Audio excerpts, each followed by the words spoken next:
자, 안녕하세요, 여러분. 오늘도 여러분들과 함께 2019년 표준교재 임종과 응급상황 대처를 요약해서 같이 공부할 모모동의 심원장입니다.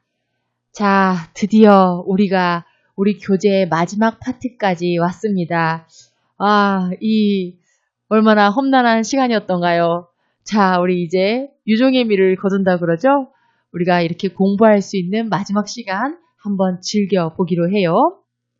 강의 들어가기 전에 우리 선생님들의 구독과 좋아요는 제가 강의 자료를 만들고 편집하고 녹음하는데 큰 힘이 되니까요. 선생님들의 구독과 좋아요 꼭 부탁드립니다. 자, 그러면은 바로 수업으로 들어갈게요. 글자가 좀 너무 많은데요, 선생님. 제가 좀 간단하게 설명드릴게요. 사전연명의료의향서라는 게요. 우리 이 수업 얘기하면 꼭 나와요. 아마 한 번쯤은 들어보셨을 거예요. 사전연명의료의향서라는요. 이 말기가 돼 있는 더 이상 이 어떠한 시술을 하더라도 크게 치료 효과가 없어서요. 이 돌아가시는 기간만 사실상 돌아가시는 시간만 자꾸 느리는 그런 상황을 만들어줄 수 있는 환자들에게 우리가 그 전에 의학적인 시술에 대해서 그분들의 생각을 물어보는 거예요. 예를 들면 숨이 자꾸 멎어갈 때 심폐소생술을 할까요?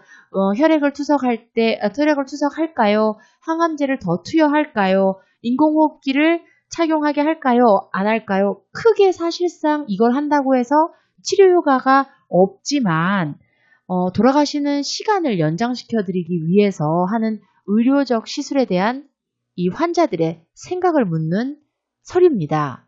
이때는요, 나는 이 사전연명의료의향서에 나는 사실상 별로 필요 없는 치료는 하고 싶지 않아 라고 작성을 하신다면요, 이 부분은 담당 의사와 그리고 해당 분야 전문의가 한 명, 두 명이 같이 이렇게 사망이 예상된다라고 진단을 해주면요. 그러니까 총 2명의 의사가 이러한 진단을 해주면요. 이런 분들은 사전연명 의료의향서라는 걸 작성하실 수가 있고요.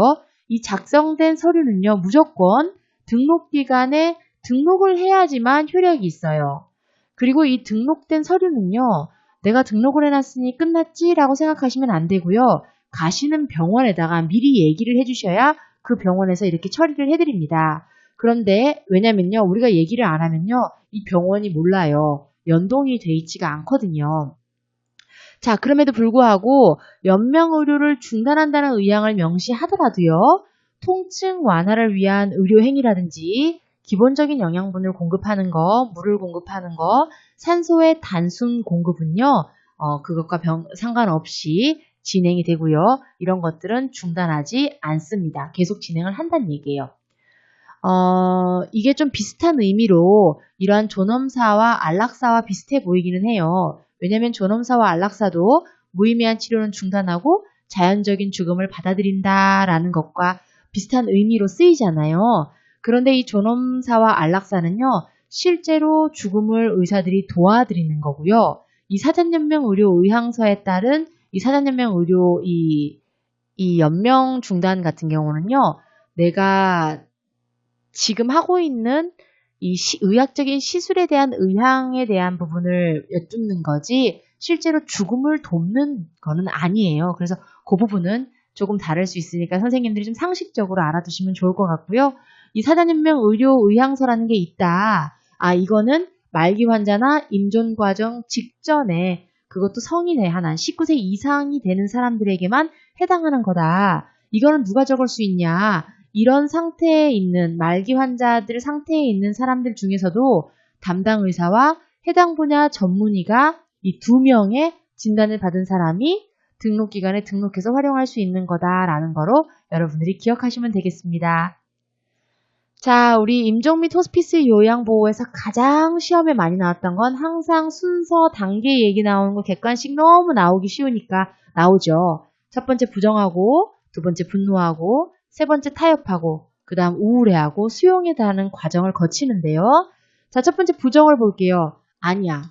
이거 아니야. 뭔가 잘못된 걸 거야. 이러면서 A병원에서 내가 진단받은 걸 B병원 가서 또 확인하고 AB에서 확인된 부분을 또 C병원 가서 확인하고 D병원 가서 확인하고 자꾸 이러면서 나는 믿을 수 없어.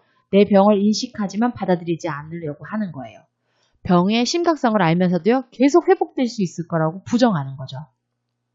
그 다음 분노예요. 아, 나는 아니야. 하필이면 왜 나야? 아니, 왜 지금이냐고. 왜 여기? 왜 지금? 여기가 아픈 거야. 왜? 나는 아니야. 나는 아닐 거야. 이런 식으로 하면서요. 목소리를 높여서 불평하면서 주위로부터 관심을 끌려고 하고 불만스러운 면만 찾으려고 하는 게 분노예요. 아, 그렇지만 사실상 이걸 뭐라고 할 수가 없죠. 너무나 가슴 아픈 상황들이니까, 그쵸? 그 다음 타협을 볼게요. 타협은요. 이제 내가 알긴 알겠어. 내가 병이 들건 알긴 알겠는데 우리 막내 시집갈 때까지만 살게 해줘. 우리 애기 첫 손주 볼 때까지만 살게 해줘 라고 이야기하는 거죠. 비이성적인 요구는 좀 감소되고요. 이제 제 3의 길을 선택하는 거예요.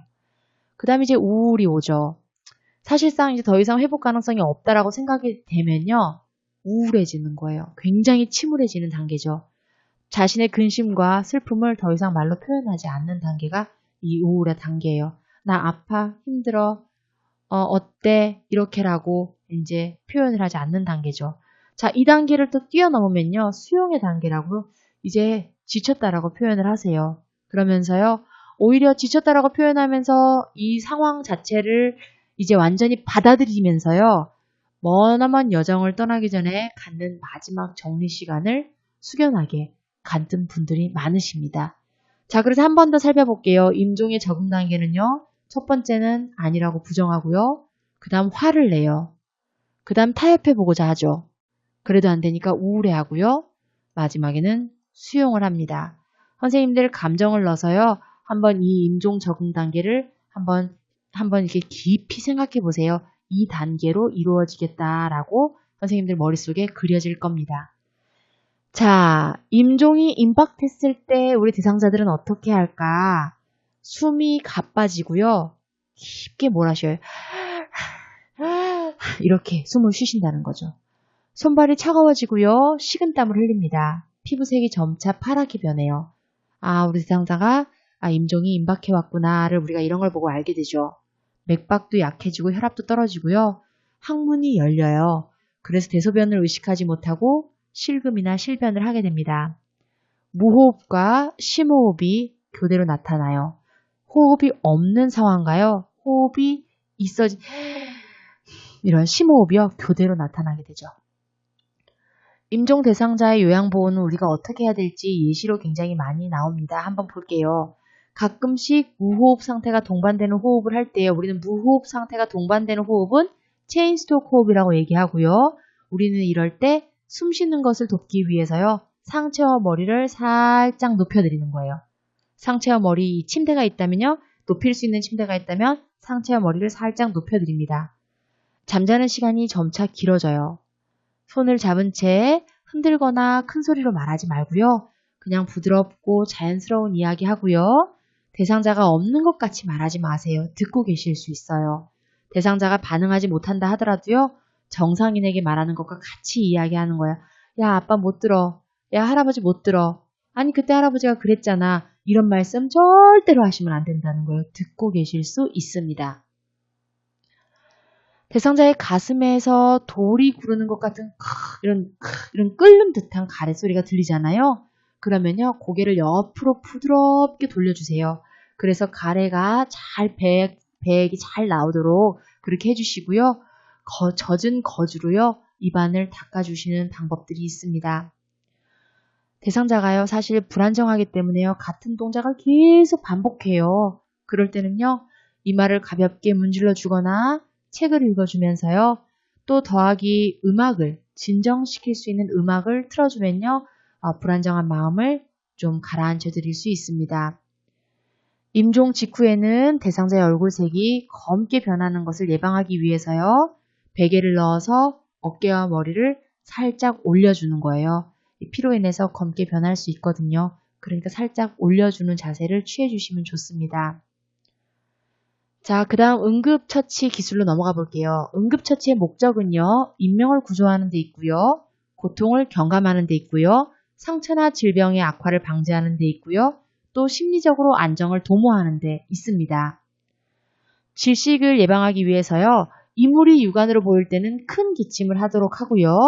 의식이 있는 경우에는 음식을 급히 먹던 대상자가 목에 이물이 걸려서 갑자기 기침과 호흡곤란을 보일 때 의식이 있는 경우는 대상자를 뒤쪽에서 명치 끝에 주먹을 쥔 손으로 놓고 후상방으로 확 밀어 올려줘요. 이거 실기 수업하실 때 해보셨죠? 우리는 이거를 하임리히법이라 그래요. 대상자 뒤에서 명치 끝에 주먹을 쥔 손으로 놓고 후상방, 뒤 위쪽으로 확 밀어 올려주는 거예요. 그래서 탁 뱉어내실 수 있게끔. 자, 이때는 의식이 있는 경우를 얘기하는 거예요. 근데 만일 대상자가 의식이 없는 경우다라고 한다면요. 대상자를 바닥에 눕히고요. 골반 위치에 걸터 앉아서요. 손깍지를 끼고 손 뒤꿈치를 이용해서 45도 상방으로 밀어 탁 올려주는 거예요. 실기 시간 때 했던 거 기억하시면서 한 번 더 이 두 가지 부분 선생님들이 사용하게 되실 수도 있는 부분이니까요. 기억하시고 넘어가시기 바랍니다. 경련이 일어난 대상자를 본다면 어떻게 해야 될까? 의식을 잃으면서요. 입에 거품을 물고 경련을 할 때요. 우리가 대상자를 막 잡고 버티면 안 돼요. 그렇죠? 자연스럽게 경련을 하게 하는데요. 이때의 응급처치는요. 고개를 옆으로 돌려주셔서요. 대상자가 입에 거품을 물고 있는 게 이 기도를 막지 않게끔요. 배설물이 옆으로 빠질 수 있게끔 고개를 옆으로 돌려주는 것 정도 우리가 해주시면 됩니다. 화상, 뜨거운 물로 화상을 입었을 때 혹은 곡물이나 다림질하다가 화상을 입었을 때 응급처치법은요. 즉시 찬물에 담가주는 거예요. 염산이나 화공약품은요. 흐르는 물에 계속 흘려주는 겁니다. 자, 욕창과 화상 수준의 정도입니다.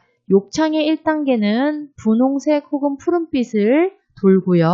누르면 색깔이 일시적으로 하얗게 없어져 보이는 걸 보여줘요. 피부에 열감이 있게 느껴지고요. 자, 욕창의 2단계는요. 피부가 벗겨지고 물집이 생기기 시작해요. 욕창의 3단계는요.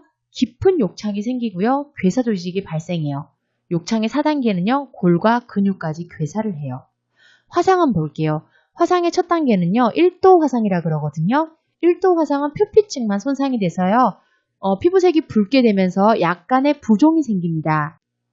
자, 화상의 2단계는요. 2도 화상이라 그러고요. 상피세포층과 진피세포층의 일부까지도 손상이 됩니다. 상피세포층과 진피세포층의 일부까지도 손상이 와요. 대부분 크고 작은 수포를 이루는 모습을 보실 수 있을 거예요. 3단계 화상은요. 우리가 3도 화상이라고 하고요. 피부 전층과 피하지방까지 이때는 손상을 입었어요. 그리고 조직 깊이 괴사하고 부종이 심해집니다. 이때는 체액 손실까지도 심해진다는 사실, 굉장히 위험한 상태죠. 그렇죠? 그래서 우리가 화상 단계에 따라서 사실상 약간의 화상은 물로 흐리고 그 다음에 연고를 발라도 되지만요. 이렇게 1도 이상의 화상을 입으셨을 경우는 꼭 병원을 방문해 보시기를 바랍니다. 자, 골절, 대상자가 보행시 넘어져서 일시적으로 일어나고 있지 못할 때 우리가 해야 될 응급처치, 대상자를 안정시키고요. 가급적 이때는요. 스스로 움직이지 못하게 해야 돼요. 괜히 그때 더 움직이시다가 더 큰 골절이 일어날 수 있기 때문에 그렇습니다.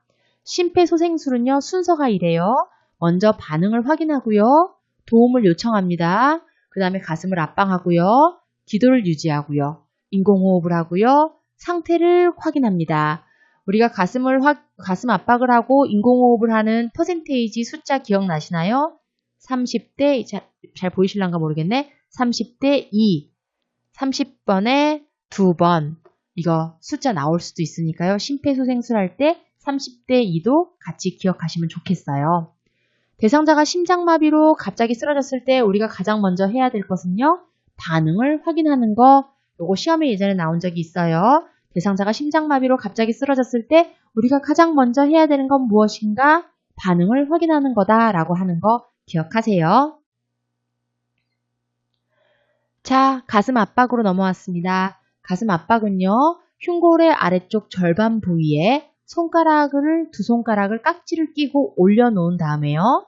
손가락이 가슴에 닿지 않도록 주의하면서 양팔을 쭉 편 상태에서 대상자의 몸에 수직이 되도록 하고요. 가슴이 최소 5cm 정도 눌릴 정도의 압박으로 눌러주는 거예요. 6cm가 넘지 않도록 주의하라고 하는데요. 사실 우리가 5cm인지 6cm인지 참 가늠하기가 어렵죠. 시험에서는 일단은 5cm 정도의 눌림이라는 게 문제에 나올 수 있으니까 기억하시되 실제 현장에서 우리가 가슴 압박을 할 때 이게 5cm 정도 눌릴 거야, 6cm 정도 눌릴 거야 이런 생각까지 하시면서 압박을 하시면 선생님들이 제때 제대로 못 하실 수 있죠. 자, 앞에서 제가 말씀드렸던 부분 여기 나오네요. 30회 가슴 압박이 끝나면요. 2회 인공호흡을 실시하라. 그래서 30대 2 가슴 압박 30 인공호흡 2 요거 시험에 한 번씩 나왔었어요. 분당 100회 이상의 속도로 시행해라. 분당 하나, 둘, 셋, 넷 이런 형식으로요. 100회 이상의 속도로 시행하고요. 너무 빨리는 하지 말란 얘기예요. 120회는 넘지 않도록 한다라고 하는 거. 자, 응급처치의 기술은요.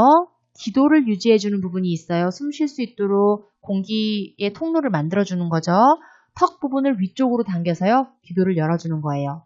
인공호흡을 할 때는요. 코를 막고 1초 동안 입에 숨을 불어넣고요. 그 다음에 입과 코를 떼고 공기를 배출시켜주는 거예요.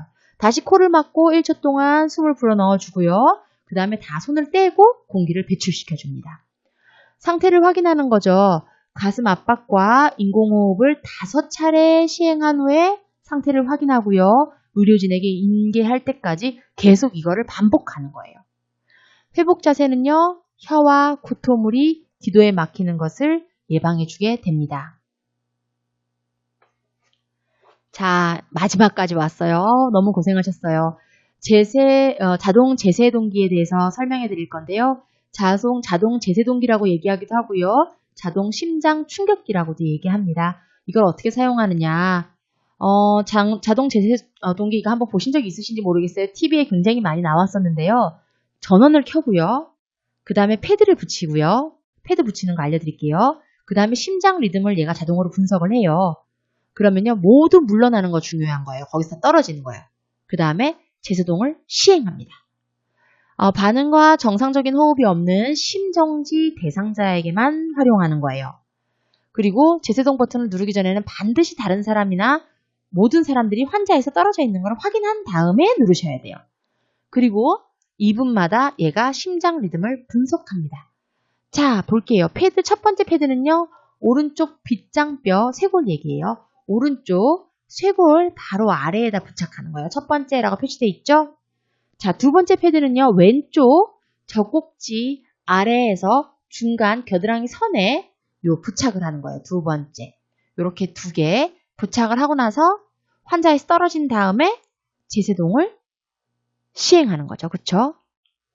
자, 전원을 켜고 패드를 붙이고 그럼 얘가 심장 리듬을 분석할 거예요. 그 다음에 모든 사람들이 물러나요. 그 다음에 제세동을 시작하는 거예요. 꼭 기억하시고 선생님 이거는 우리가 실전에서도 사용하게 될 수도 있기 때문에 시험만이다 라고 생각하지 마시고요. 실전에서도 활용할 수도 있겠다라는 생각으로 집중해서 기억하시기 바랍니다. 자, 여기까지 오늘 영상 다 끝났고요. 실제로 책 한 권을 다 끝냈습니다. 여러분 여기까지 따라오시느라 고생 정말 많으셨어요. 저는 마지막 이 응급처치라든지 이 파트 문제로 가져와 보도록 할게요. 수고하셨고요. 다음 영상에서 또 뵙도록 하겠습니다. 오모동의 심원장이었습니다.